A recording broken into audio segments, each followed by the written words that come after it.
Hello student. आज जो हमारा टॉपिक है वो टॉपिक है ट्रांसपोर्टेशन इन प्लांट, पौधों में रसायनों का स्थानांतरण।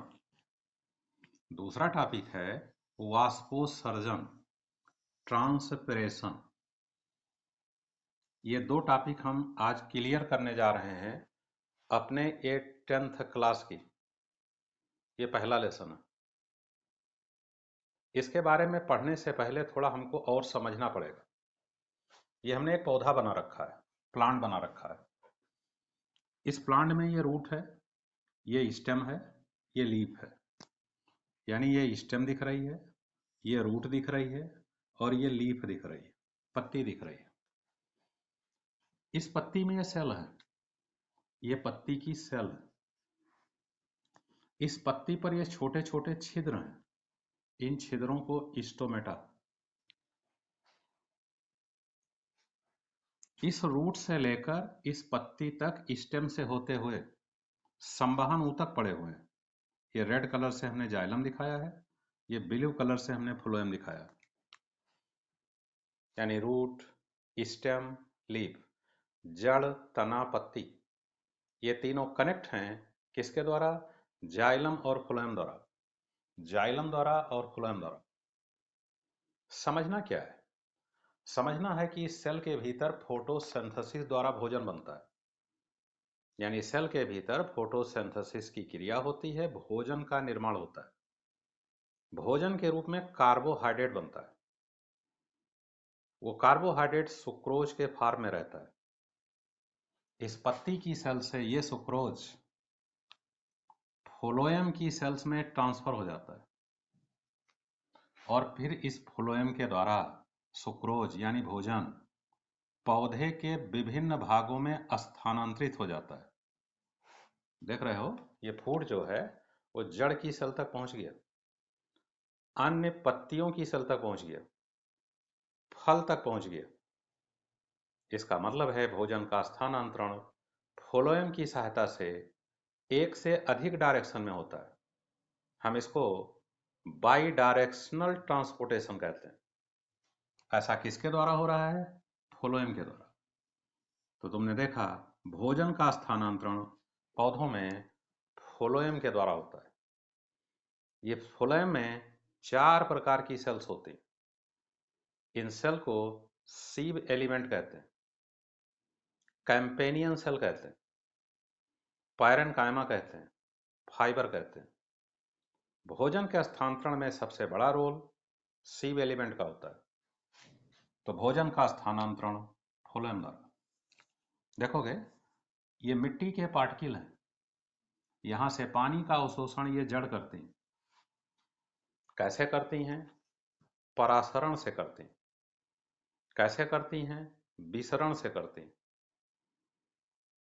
इस समय हमारे पढ़ाई के अनुसार मिट्टी का पानी और खनिज वो जड़ के अंदर प्रवेश कर गया, मूल रूम में प्रवेश कर गया, जड़ के अंदर सेल में जाता है और उन सेल की सहायता से ये पानी और खनिज, वाटर और मिनरल्स जाइलम में पहुंचता है। जड़ द्वारा अवशोषित जल और खनिज का जड़ के जाइलम तक पहुंचने की प्रक्रिया को खनिज और जल का अवशोषण कहते हैं। अब गुरुत्वाकर्षण के बल के विपरीत जाइलम के द्वारा ये वाटर और खनिज पौधे के पत्तियों की सेल तक ट्रांसफर हो जाता है। किसके द्वारा? जाइलम के द्वारा। कौन? वाटर और मिनरल्स, यानी पानी का और खनिज का स्थानांतरण जड़ से जाइलम के द्वारा तने से होते हुए पत्तियों की सेल तक हो जाता है। यानी ट्रांसपोर्टेशन की क्रिया वाटर का और मिनरल्स का जाइलम करती है और फूड का फ्लोएम करती है।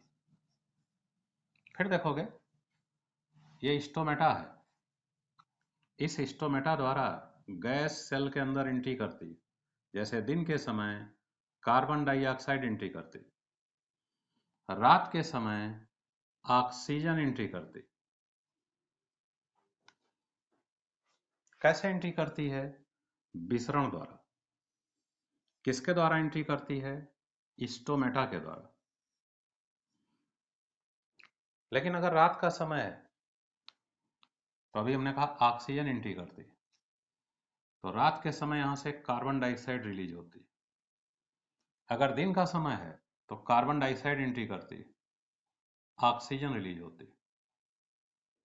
इसका कारण हम पिछले वीडियो में फोटोसिंथेसिस के टॉपिक में बता चुके हैं। तो विसरण क्रिया द्वारा गैसें पौधों के शरीर के अंदर प्रवेश करती हैं, सेल तक जाती हैं, एक सेल से दूसरे सेल में विसरण से ही जाती हैं, डिफ्यूजन से ही जाती हैं। लेकिन अगर तना है तो इस पर छोटे छिद्र होते हैं। इन छोटे छिद्रों को वात रंध्र कहते हैं, लेंटिकल्स। तने के भीतर, जड़ के भीतर, फलों के भीतर ये गैस का अंदर प्रवेश करना और बाहर निकलना ये लेंटिकल के द्वारा होता है, वात रंध्र के द्वारा होता है। देखो पढ़ लिया कि पौधों के समस्त सेल तक खनिज पहुंच गया, जल पहुंच गया, भोजन के रूप में सुक्रोज पहुंच गया। तुमने पढ़ लिया पौधों के सभी सेल तक ऑक्सीजन पहुंच गई। अब इन सब का पौधों की सेल्स में उपयोग होता है, इसी को उपापचयी क्रिया। बोर्ड पर देखोगे ये जो स्टोमेटा दिखाया गया है, इसी स्टोमेटा के द्वारा, ये स्टोमेटा दिखाया गया पत्ती पर, इसी स्टोमेटा के द्वारा पत्ती की सेल्स के अंदर का अनावश्यक जल बाहर निकल जाता है। अनावश्यक जल, पौधा जितना भी जल का अवशोषण करता है उसमें से कुछ ही भाग अपने सेल्स के भीतर उपयोग करता है, बाकी अधिकांश भाग को अपने पत्ती के स्टोमेटा के द्वारा पौधा वातावरण में वाष्पित कर देता है। इस क्रिया को वाष्पोत्सर्जन कहते हैं, इंग्लिश में इसको ट्रांसप्रेशन कहते हैं। यह ट्रांसप्रेशन की क्रिया कैसे होती है, इसका बहुत ही डिटेल टॉपिक है, लेकिन 10th क्लास में इतना डिटेल नहीं। प्रायः ट्रांसप्रेशन की क्रिया, वाष्पोत्सर्जन की क्रिया दिन के समय होती है, क्योंकि ये जो स्टोमेटा होते हैं वो दिन के समय खुलते हैं और रात के समय बंद रहते हैं। इसीलिए वाष्पोत्सर्जन की क्रिया प्रायः दिन के समय होती है, रात के समय नहीं होती। स्टोमेटा के खुलने और बंद होने की प्रक्रिया अनेक कारकों पर निर्भर करती है। वो कारक इस स्टोमेटा के खुलने और बंद होने की प्रक्रिया को प्रभावित करते हैं। इसीलिए उन्हीं कारकों पर निर्भर करता है कि ट्रांसप्रेशन की रेट कितनी होगी। इस तरीके से तुमने पढ़ा कि पौधों के भीतर वाटर का, मिनरल्स का, फूड का ट्रांसलोकेशन कैसे होता है, यानी स्थानांतरण कैसे होता है, ट्रांसपोर्टेशन कैसे होता है।